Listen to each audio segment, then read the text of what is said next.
नमस्कार दोस्तों, I am doctor Surendra Pandey. I heartly welcome everyone in this topic today. दोस्तों, आज जो टॉपिक है और मेरे साथ में है doctor Harvinder sir. Harvinder sir, आपका स्वागत है सर। और सर के बारे में बता दूं, सर जो हैं सीईओ हैं अल्केमी के, अटवाल लाइफ साइंस के। और मैं doctor Surendra Pandey, general secretary electro homoeopathy foundation. I am a pharmacologist and I have done my LLB from Mumbai university. Sir जो है पहले ही इंट्रोडक्शन सर का बहुत सारे वीडियो में दिया हुआ है, लेकिन आपको एक बार फिर बता दूं कि सर ने एम फार्मास्यूटिक्स किया हुआ है। और सर जो थे प्रिंसिपल थे फार्मेसी कॉलेज के। और करीब 25 साल से सर जो है इलेक्ट्रो होम्योपैथी में है, मैन्युफैक्चरिंग का काम कर रहे हैं, जो अल्केमी है। इंडिया में ऐसा कोई नहीं होगा, बहुत रेयरली लोग होंगे जो नहीं जानते होंगे। तो आज का जो सबसे पहले सर मैं आपका स्वागत करता हूं। और लोगों का थैंक यू सर। बहुत थैंक यू। रिक्वायरमेंट था कि हम लोग एक और वीडियो करें। और मैं तो चाहता हूं कि अभी वीकली एटलीस्ट एक वीडियो करेंगे जिसमें हम लोग इलेक्ट्रो होम्योपैथी से रिलेटेड अपडेट देते रहेंगे लोगों को। तो सर फिर से आपका स्वागत है सर। और आज का जो टॉपिक था स्पॉन्टेनियस टॉपिक, मैंने आपको अभी अभी बताया कि ये जो हमें रिक्वायर मतलब लोग पूछ रहे थे, वो जीएसटी इन इलेक्ट्रो होम्योपैथी। तो जीएसटी इलेक्ट्रो होम्योपैथी, जीएसटी से रिलेटेड जो है आज का टॉपिक है। तो टॉपिक शुरू करने से पहले सर, मैं अगर आपका परमिशन रहेगा तो मैं जस्ट इंट्रोडक्शन जो रहेगा जीएसटी का दे दूंगा, ताकि जो लोग हैं उनको समझ में आ जाए। जिन्होंने बहुत सारे लोगों का डिमांड था कि बहुत सारा जीएसटी है, इलेक्ट्रो होम्योपैथी में पर्टिकुलरली बहुत टाइप की जीएसटी आ रही है। तो सर मैं जीएसटी का इंट्रोडक्शन दे देता हूँ, फिर हम लोग स्टार्ट कर रहे हैं जो हमारा नॉर्मल रहेगा। तो सर आपका परमिशन रहे तो मैं स्टार्ट करूँ जीएसटी का बिल्कुल इंट्रोडक्शन। बिल्कुल सर, बिल्कुल। एक जी जनरल सर। इंट्रोडक्शन दीजिए। जी सर।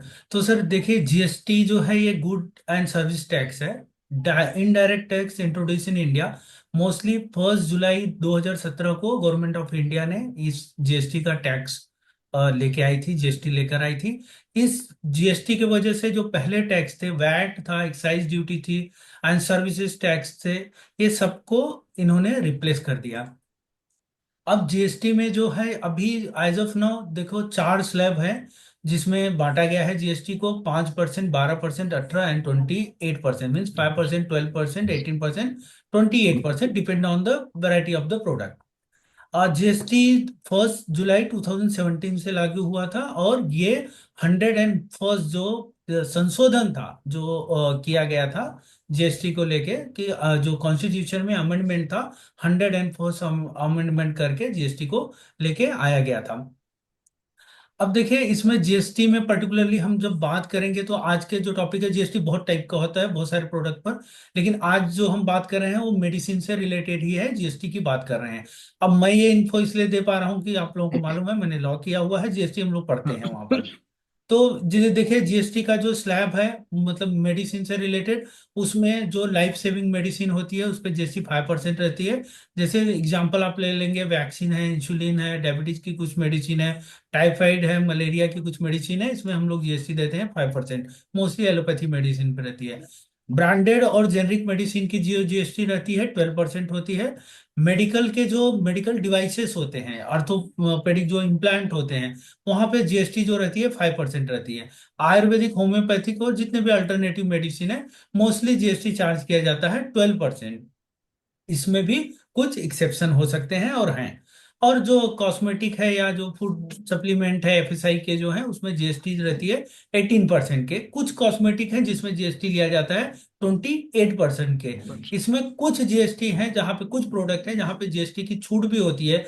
लाइक अगर रेयर डिजीज कुछ हो सकती है, अगर कोई रेयर डिजीज है जहाँ पे अगर जीएसटी की हम लोगों को देने की जरूरत नहीं पड़ती, लाइक कुछ कैंसर के मेडिसिन है, एचआईवी के मेडिसिन है, या कुछ पेटेंट मेडिसिन है जहाँ पे जीएसटी नहीं लेती है गवर्नमेंट, तो वो एक्सेप्शन भी आता है। अब देखिए, जो जीएसटी है, अगर medical legal point of view से आप लोगों को बता दूं कि जीएसटी जो है, अगर हमने जीएसटी में कुछ भी ग्लिच किया, कुछ भी प्रॉब्लम किया हुआ है, तो हमें जुर्माना उसका भर सकता है, भरना पड़ सकता है। 18% तक उसमें जुर्माना हो सकता है हम लोगों को। एक दिन की जीएसटी अगर हम लोग लेट पे कर रहे हैं तो 50 रुपया प्रतिदिन होता है। 25 रुपया स्टेट गवर्नमेंट को जाता है, 25 रुपीज सेंट्रल गवर्नमेंट को जाता है। और 10,000 तक का जो ये हो सकता है, आपको फाइन हो सकती है, और आपकी जीएसटी कैंसिल भी हो सकती है। अगर जीएसटी में अगर हमने जीएसटी अधिक लिया, ज्यादा लिया या कम लिया, तो दोनों तरफ प्रॉब्लम हो सकता है। अगर हमने जीएसटी ज्यादा लिया तो 2019 जो कंज्यूमर कोर्ट एक्ट है उसके अंतर्गत आप जो कंज्यूमर है उनको प्रॉपर पूरा इम्यूनिटी रहती है कि वो कोर्ट में जाए, और आप लोग जो भी जीएसटी एक्सेस ज्यादा लिया हुआ है उनसे वसूला जाएगा। जीएसटी कम लिया ये भी एक ग्लिच है, और यही पे ज्यादा डिस्कशन होएगा आज का। अगर जीएसटी कम लिया उसमें भी जुर्माना भरना पड़ जाएगा।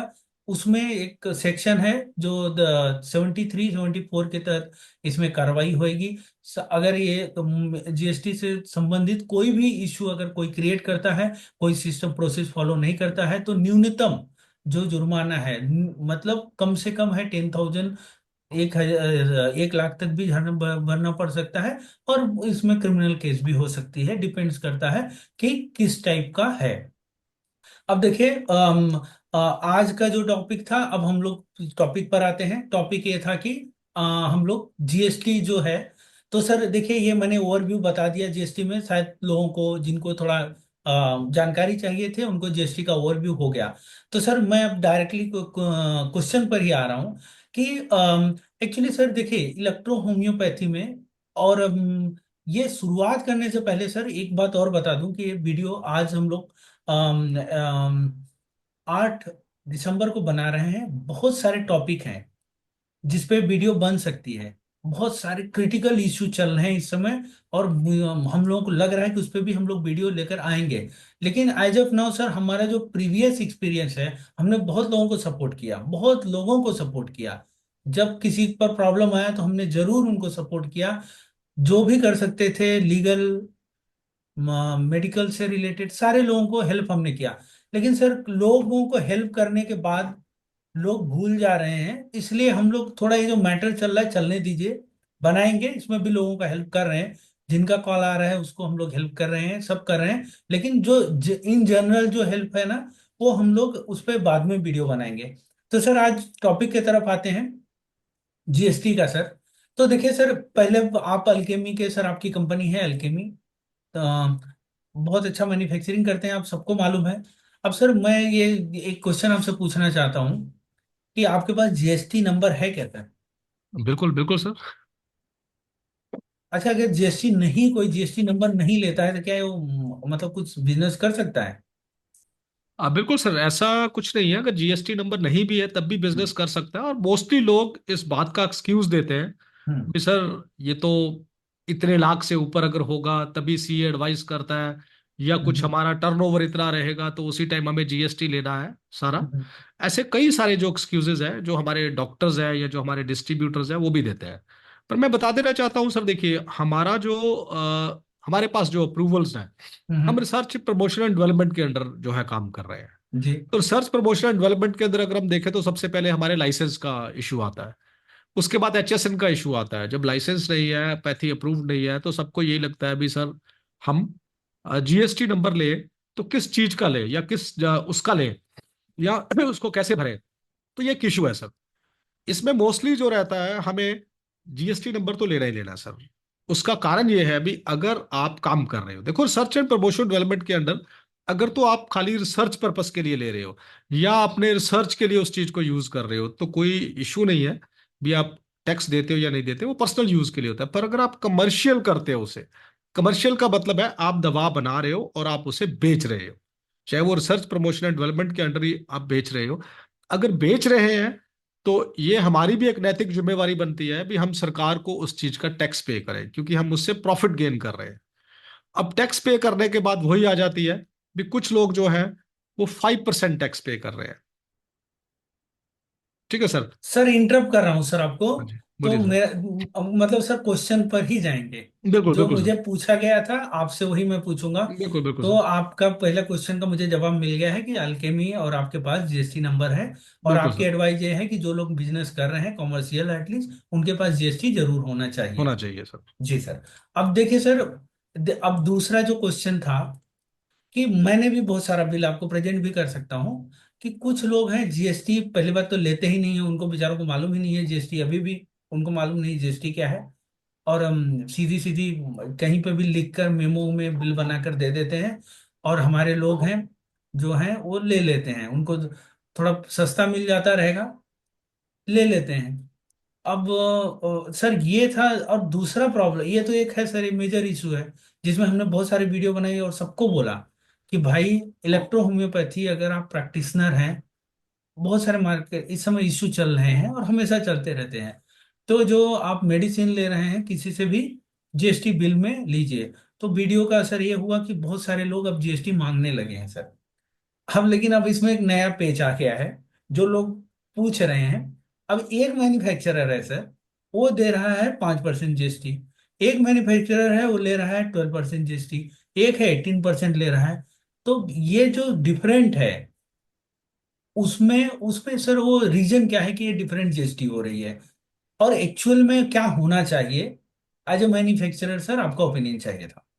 बिल्कुल सर। तो ये डिफरेंस बिल्कुल है, कुछ लोग 5% ले रहे हैं, कुछ लोग 12% ले रहे हैं, और कुछ लोग 18% भी ले रहे हैं, 18% तक चार्ज कर रहे हैं।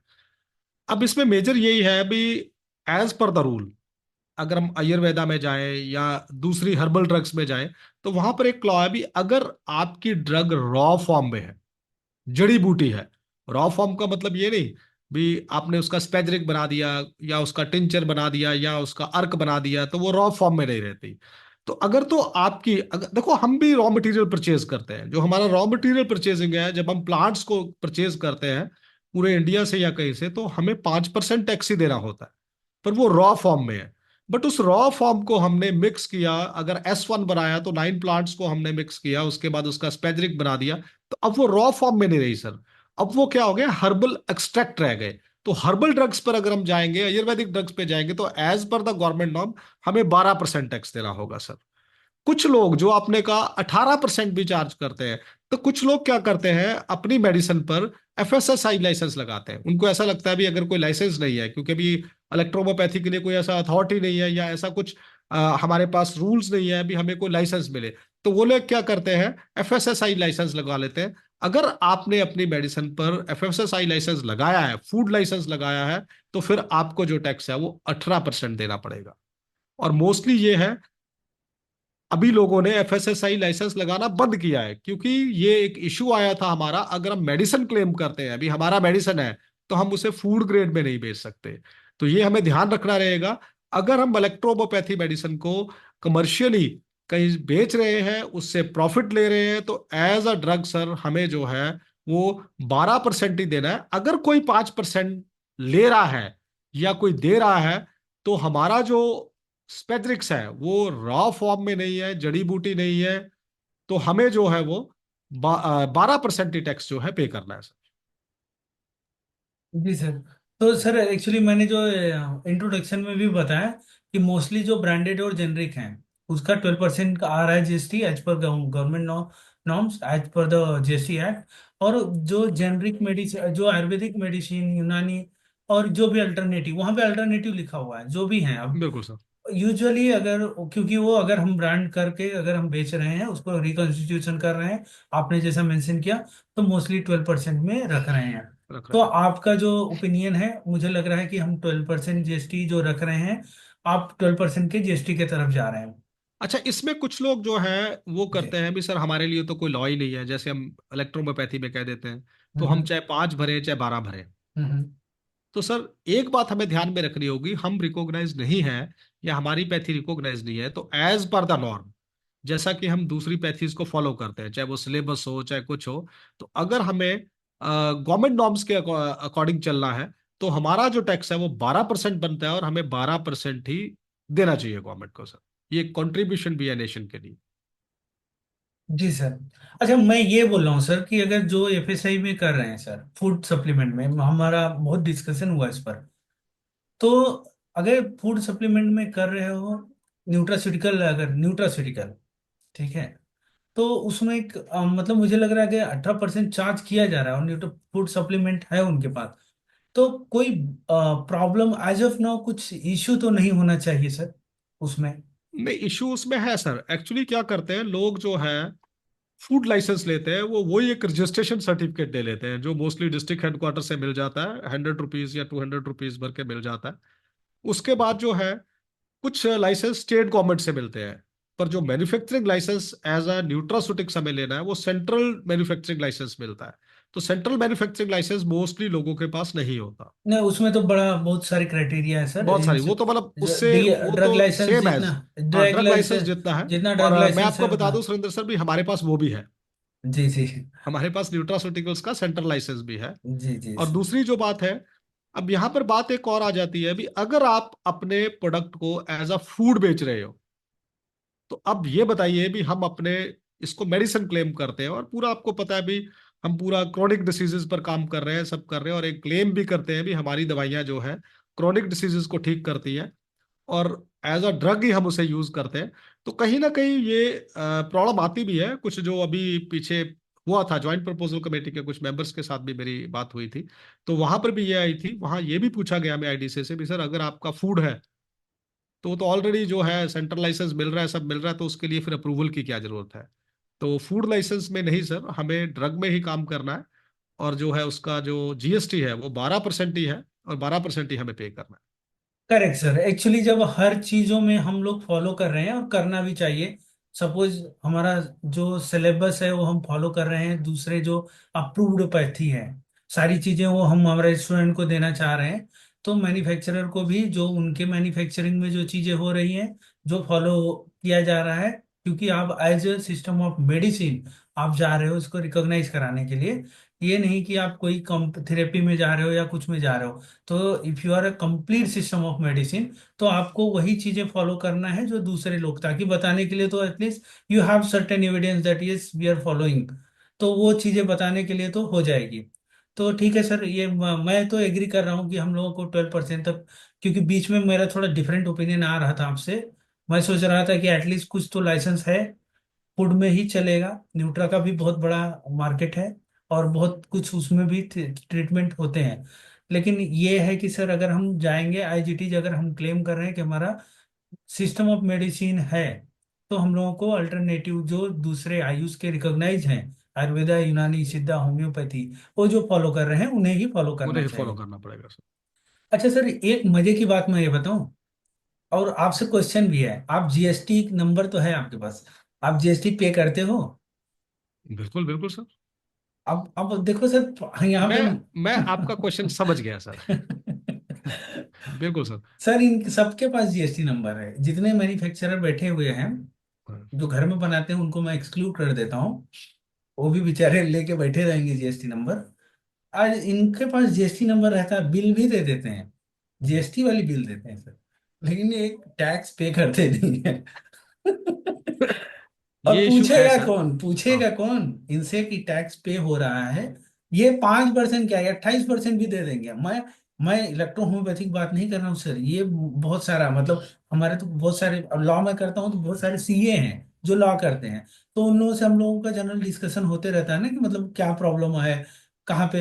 तो इन लोगों का ना सर, जो अगर सपोज इनको ना, जो पे ही नहीं कर रहा है, जब पे नहीं कर रहे हो आप, आपको खाली इनवाइस ही देना है, तो कब तक आपकी इनवाइस जो है, आप उसमें 5% करो, 28% करो, 18% करो, 12% करो, आप तो पे ही नहीं कर रहे हो। पे आपका कर रहा है डॉक्टर जिसको आप दे रहे हो, जो आपका चिकित्सक है, और प्रैक्टिशनर है। वो कहीं क्लेम ही नहीं कर रहा जीएसटी। कहीं क्लेम ही नहीं कर रहा है, आप भैया कुछ भी उस पे डाल दो। देखिए सुरेंद्र सर, ये बड़ा ये इस बात का मैं बताता हूँ। देखो एक बार ऐसा हुआ था अभी, आपके सीए ने आपसे कहा था, आपके पास मैंने बिल भेजा था और उसने कहा जी एल्केमी ने जीएसटी नहीं पे किया। ऐसा एक बार इशू आया था। हम्म एक्चुअली आपका क्या है, आप मंथली वाला करते हो, हमारे पास क्वार्टर ईयरली वाला है। तो उसमें उस क्वार्टर में जो था हमारे सीए जो था 1 मंथ लेट हो गया, और आपके सीए ने आपको बताया भी अल्केमी ने जीएसटी पे नहीं किया। तो सर अगर दोनों पार्टियां जीएसटी पे करेंगी तो उसको हम कहीं छुपा नहीं सकते। सब कुछ ऑनलाइन है सर। जैसे ही मैं अपने सॉफ्टवेयर में आपका जीएसटी नंबर डालूंगा, वो ऑटोमेटिकली आपका सारा रिकॉर्ड उठा लेगा, मुझे कुछ नहीं उसमें डालना पड़ेगा। कोई उसमें मुझे बताना नहीं पड़ेगा भी ये रजिस्टर्ड है नॉन रजिस्टर्ड है। इसमें रजिस्टर्ड है नॉन रजिस्टर्ड की बात आती है। तो जो डॉक्टर्स हैं मोस्टली वो क्या है भी, वो जीएसटी बिल ले लेते हैं, पर उनके पास जीएसटी नंबर नहीं होता तो वो उसे क्लेम नहीं करते। तो हो सकता है अभी कुछ लोग ऐसे हो जो नहीं, मतलब सर अभी ना मैं पे करते। बताऊं, इलेक्ट्रो होम्योपैथी में पर्टिकुलर बात कर रहा हूँ। अगर कायदे से चेक हो जाएगा ना सर, तो बहुत लोग ऐसे हैं नहीं पे करते हैं। मैं सब लोगों को नहीं बोल रहा हूँ, लेकिन बोल रहा हूँ सर, किसी को बुरा लगे तो कोई बात नहीं है। हम्म। पे करने लगोगे, बुरा लगेगा, बस करोगे, कमेंट करोगे वीडियो में कि ये कुछ हम लोगों के खिलाफ बोल रहा हूँ। पहले भी हमने इंजेक्शन पे बनाया तो कुछ लोग आ गए थे उस पे बोलने। मुझे कोई दिक्कत नहीं, आप कुछ कर भी नहीं पाओगे। आप जीएसटी नहीं पे कर रहे हो, आप गलत काम कर रहे हो। गलत काम कर रहे हो। जीएसटी आपको पे करना चाहिए क्योंकि आप प्रैक्टिशनर से ले रहे हो पैसे। आप बिल्कुल आप सर। आप पक्का बिल बोल के देते हो, आप पे नहीं कर रहे हो, मतलब आप दो काम कर रहे हो। इस पे आपके ऊपर केस भी हो जाएगी। अगर बिल्कुल। कोई चाहेगा तो आपके ऊपर केस हो जाएगी। तो ये हमारा अवेयरनेस वीडियो है। और पर्टिकुलर मैं हरविंदर सर को छोड़ देता हूँ। मतलब मेरा ओपिनियन है कि अगर हम मुझसे अगर मैंने सर को कितने बार हमने मेडिसिन लिया है, हमारे पास जीएसटी है। लेकिन नहीं भी जिनके पास जीएसटी है, मैं इतना बता दूं, आप प्रैक्टिशनर हो, आप जरूर पूछो कि आपने जीएसटी मैंने पे किया हुआ है 12%। मैंने जीएसटी पे किया है, जो भी पे किया है तो आपने भरा है गवर्नमेंट को या नहीं भरा है, भरा कि पक्का नहीं। आप पूछ लीजिए। ये पूछने में हमें कोई प्रॉब्लम नहीं है। और जो मैन्युफैक्चरर है आपसे पैसा ले रहा है, जीएसटी आपसे ले रहा है, तो उनको देना ही चाहिए। नहीं तो बिल्कुल ये सर। चोरी हो जाएगी। और अगर हमारी जीएसटी जा रही है, इलेक्ट्रो होम्योपैथी के नाम पर जीएसटी जा रही है, तो एक गवर्नमेंट को एक मतलब जो टैक्स है, टैक्स जो भर रहे हैं, कम से कम कहीं तो जा रहा है गवर्नमेंट के रिकॉर्ड में कि इलेक्ट्रो होम्योपैथी से कुछ रेवेन्यू भी आ रहा है, गवर्नमेंट को कुछ कमाई भी हो रही है। बिल्कुल तो सर, ये बात हम रख सकते हैं अगर हम पूरे मैन्युफैक्चरर जो है ये इस बात को रखें भी सर मैंने इस साल गवर्नमेंट को इतना रेवेन्यू, इतना टैक्स पे किया तो गवर्नमेंट को इतना रेवेन्यू आया। तो इतने सारे मैन्युफैक्चरर हैं तो हम ये बात भी जो है आगे रख सकते हैं भी सर, सालाना जो है इलेक्ट्रोहोम्योपैथी से गवर्नमेंट को इतना रेवेन्यू जनरेट हो रहा है, तो ये एक प्लस पॉइंट रहेगा। और ये पूरा तो ऑनलाइन रहता है सर। अगर जी आपके जी पास जी जी हाँ जी जी। सॉफ्टवेयर है तो सॉफ्टवेयर में आप छुपा भी नहीं सकते, उसको चेंज भी नहीं कर सकते। तो जो मैन्युफैक्चरर का मैं तो ये कहता हूँ भी जितने भी हमारे डॉक्टर्स हैं वो मैन्युफैक्चरर से गुजारिश करें भी हमें लोकल वाला बिल नहीं चाहिए, वैसा बिल नहीं चाहिए, आप हमें प्रॉपर जो सॉफ्टवेयर में जो ऑनलाइन सॉफ्टवेयर है उनका बिल दीजिए। तो वो ऑलरेडी जो है साथ के साथ जैसे ही मैं बिल बनाऊंगा, साथ आप देखते होंगे जैसे ही मैंने बिल जनरेट किया भी आपके पास गुड्स भी नहीं पहुंचते पर वो आपके सॉफ्टवेयर में शो होना जाता है कि इतना जो है बिल आपका बन गया, इतना जीएसटी हमने दिया है। तो ये और करना सर चाहिए हमें। एक ये बहुत अच्छी बात बताया सर। देखिए ये चीजें जो है, अगर मैन्युफैक्चरर सब जीएसटी भरने लगे और दे रहे हैं, तो एक एक चीज तो ये है कि अगर हम आईडीसी में जो दिए हैं, अभी तक ये बात मुझे, मैंने जितना डॉक्यूमेंट मैंने रिव्यू किया है, इसमें ये बात मेंशन नहीं आई हुई है।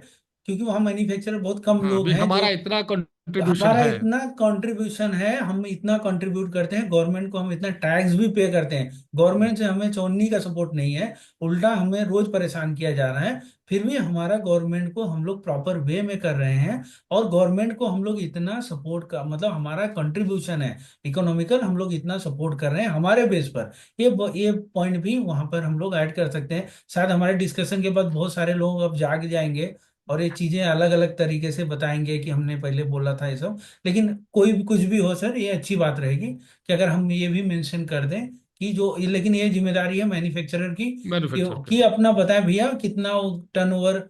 चलो टर्नओवर नहीं बताएंगे तो एटलीस्ट बता दें कि जीएसटी कितना पे करते हैं नहीं उनको सर, तो। अगर वो ढंग से जीएसटी पे करेगा तो टर्नओवर तो ऑटोमेटिकली आ जाएगी सामने। हाँ हाँ, वो तो है सर।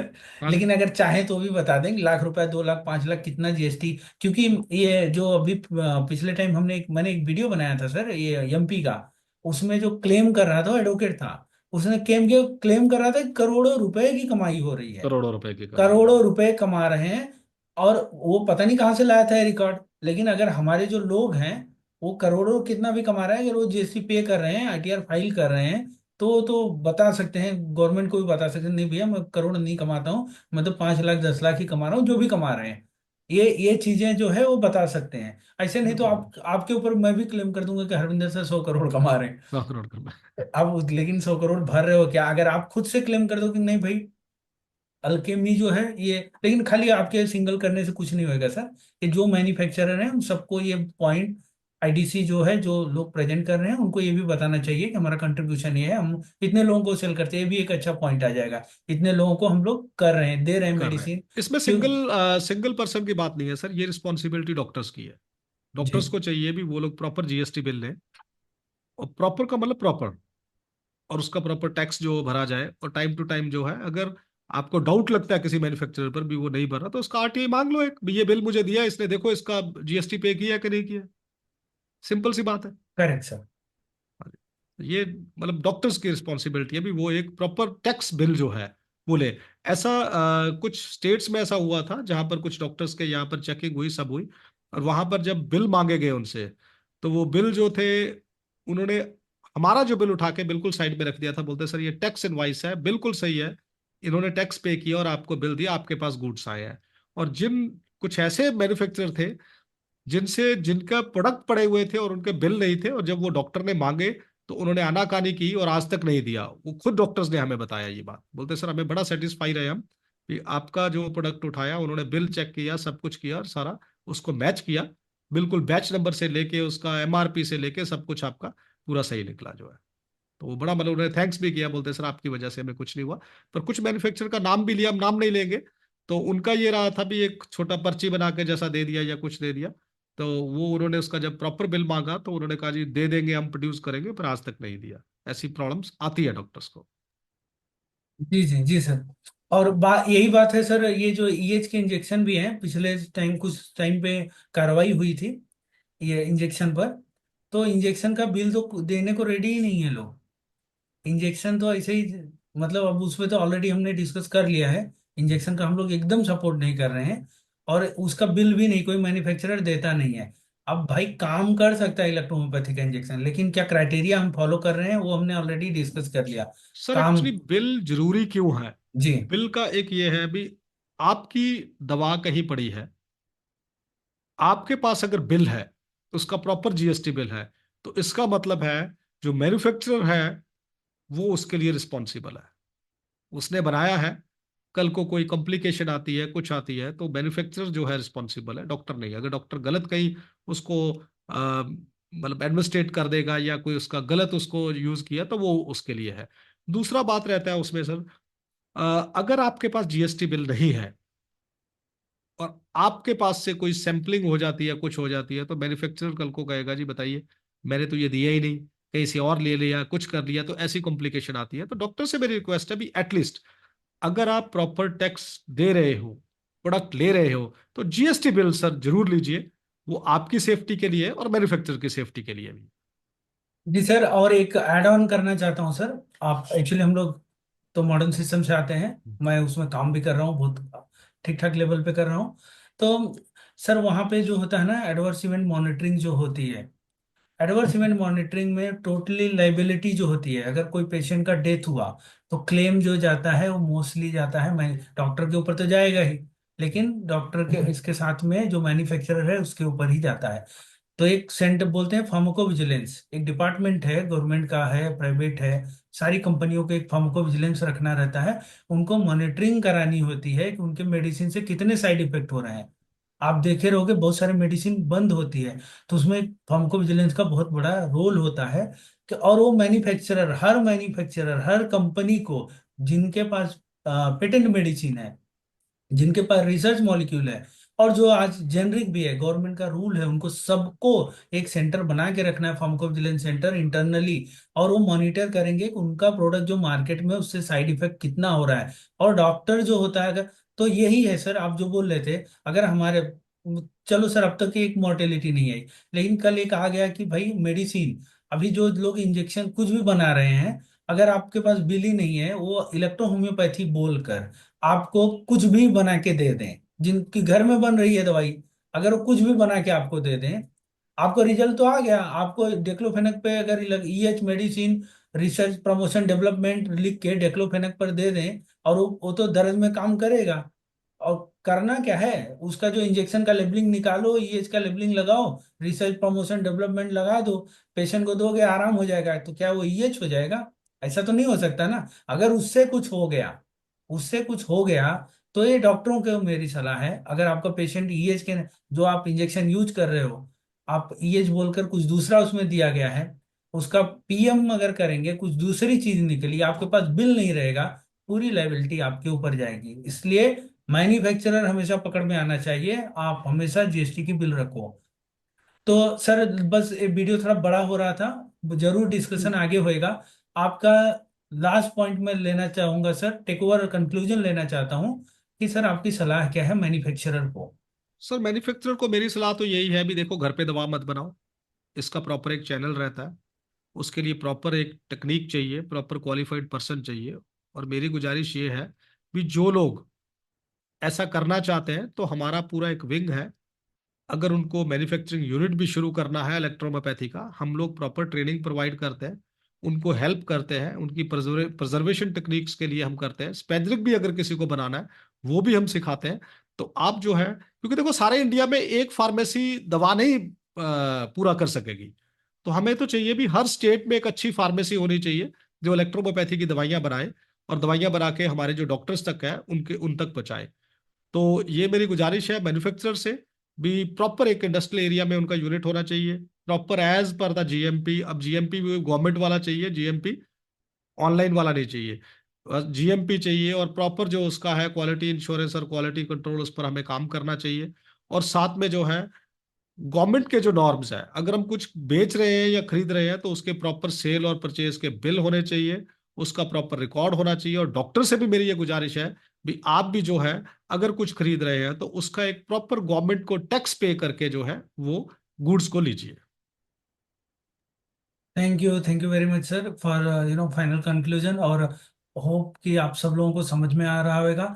मेरा कंक्लूजन यही रहेगा कि जो सर ने मेंशन किया, सारे जो मेडिसिन के लोग मैन्युफैक्चरर हैं, उनसे गुजारिश ये है कि अगर आप इलेक्ट्रो होम्योपैथी में आप बिजनेस कर रहे हैं तो एक प्रॉपर सिस्टम बनाइए और इलेक्ट्रो होम्योपैथी की प्रॉपर मेडिसिन बनाइए, सारा डिटेल आपके पास रखिए, ताकि कभी इंस्पेक्शन हो तो आपको प्रॉब्लम ना आए। दूसरा रिक्वेस्ट है इलेक्ट्रो होम्योपैथी प्रैक्टिशनर के लिए कि 2 4 5 रुपए सस्ती मेडिसिन के चक्कर में घर में बनी हुई दवाइयां मत यूज कीजिए। आप भी घर में बना सकते हैं, रिकॉन्स्टिट्यूशन तो कोई भी कर सकता है। आप कहीं से मेडिसिन ले रहे हैं और किसी को उसमें आप D3 खरीद रहे हो, D6 D9 में आप कहीं किसी में भी आप अगर रिकॉन्स्टिट्यूट करके, डिपेंड्स ऑन योर फॉर्मूला, आपकी डोसोलॉजी के हिसाब से आप देना चाह रहे हो, आप दीजिए। जो प्रैक्टिशनर हैं, जो सीनियर प्रैक्टिशनर हैं, उनसे फॉर्मूला ले रहे हैं, वो आपको मेडिसिन भी बेच रहे हैं, वो थोड़ा सा मुझे अनइथिकल लग रहा है। कंसल्टेंट वो सर्विस आपको दे सकते हैं, लेकिन बनी बनाई मेडिसिन आपको, आप उनसे ले रहे हो, उसका कुछ वो क्या दे रहे हैं, कौन सी मेडिसिन, उनके पास भी वही नॉलेज है, वही बुक्स है, वही चीजें जो आपके पास है। उनके पास प्रैक्टिस का एक्सपीरियंस ज्यादा है, आप उनसे फॉर्मूला ले सकते हैं, जरूर लीजिए। लेकिन जो घर में बनी हुई दवाइयां बिक रही हैं उसका एक प्रॉब्लम होना चालू हुआ है। तो यही रिक्वेस्ट रहेगा कि आप एमपी का उदाहरण देख लीजिए और दूसरे जगह का देख लीजिए, वही मैन्युफैक्चरर से लीजिए जो आपके साथ स्टैंड हो जाए। मैन्युफैक्चरर खुद भाग रहा है बेचारा, घर में बनी हुई दवाइयां हैं, लॉक करके भाग रहा है, तो आपको क्या बचाएगा कल आकर। आप ऐसे लोगों से मेडिसिन लीजिए जो प्रॉपर काम कर रहे हैं, किसी से भी XYZ किसी से भी लीजिए, कोई प्रॉब्लम नहीं है। लेकिन एक बार जरूर विजिट करो उनको, जाके कहाँ बना रहे हैं, आपकी मेडिसिन जो आ रही कहाँ से आ रही है, उसका सोर्स क्या है। कल तो आज मेडिसिन दिए, कल आपके ऊपर कार्रवाई हुई, आप लगाते रहोगे फोन, परसों गायब हैं वो बंद करके। आप जरूर जाओ, क्योंकि आप उनको बिजनेस दे रहे हो। तो आप जरूर उनसे दवा, उनके पास जाइए, उनको देखिए और कहीं से भी मेडिसिन लीजिए, कोई प्रॉब्लम नहीं है। लेकिन तो घर में जो बनी हुई दवाइयां हैं, लोग उनसे, जो मैन्युफैक्चरर हैं वो बेचारे परेशान है, कोई बड़ी कंपनी तो आने का नाम ही नहीं लेगी, क्योंकि इसमें कुछ है ही नहीं। एटलीस्ट, हाँ एटलीस्ट इसमें जो है सर भी, कुछ जो नहीं है डॉक्टर्स सर, हैं, इसमें इसमें कुछ नहीं आप डॉक्टर, इतना इतनी और डॉक्टर्स मार्केट। जो है, डॉक्टर जो है उसका मैन्युफैक्चरिंग यूनिट देखिए, उसको बताइए आपका रॉ मटेरियल का सोर्स क्या है, आप कहाँ से स्पेद्रिक ले रहे हैं, आपका स्पेद्रिक का क्या टेक्निक है, आप खुद बना रहे हो या आप किसी से ले रहे हो। अगर आप किसी से ले भी रहे हो स्पेद्रिक, तो क्या उसका बिल है आपके पास? सबसे बड़ी बात है, अगर आप रॉ मटेरियल भी खरीद रहे हो, स्पेद्रिक भी किससे खरीद रहे हो, तो उसका प्रॉपर बिल आपके पास हो। फिर उसके बाद आप उसे अपने फार्मूलेशन बना रहे हो तो उसका कोई टेक्निक्स होनी चाहिए आपके पास, जी कोई जी स्टैंडर्ड्स होने चाहिए। सर, कंक्लूजन तो वही मैं कर रहा हूँ कि अगर आप, मैं प्रैक्टिशनर को, देखिए आप मेडिसिन, आप इलेक्ट्रोहोम्योपैथी जो दे रहे हो, पेशेंट कोई है, किसी को बीमारी है, आपके पास बहुत कुछ होप करके आ रहा है, उस पर यूज कर रहे हो, आप इतना तो आपका फर्ज जरूर बनता है उसके प्रति। आपका मेडिसिन अच्छा इफेक्ट दे रहा होगा, जरूर देता होगा, लेकिन आप मैन्युफैक्चरर के पास जरूर जाइए, एक टूर विजिट पे चले जाओ, जरूर जाके देखिए कहाँ से हो रहा है।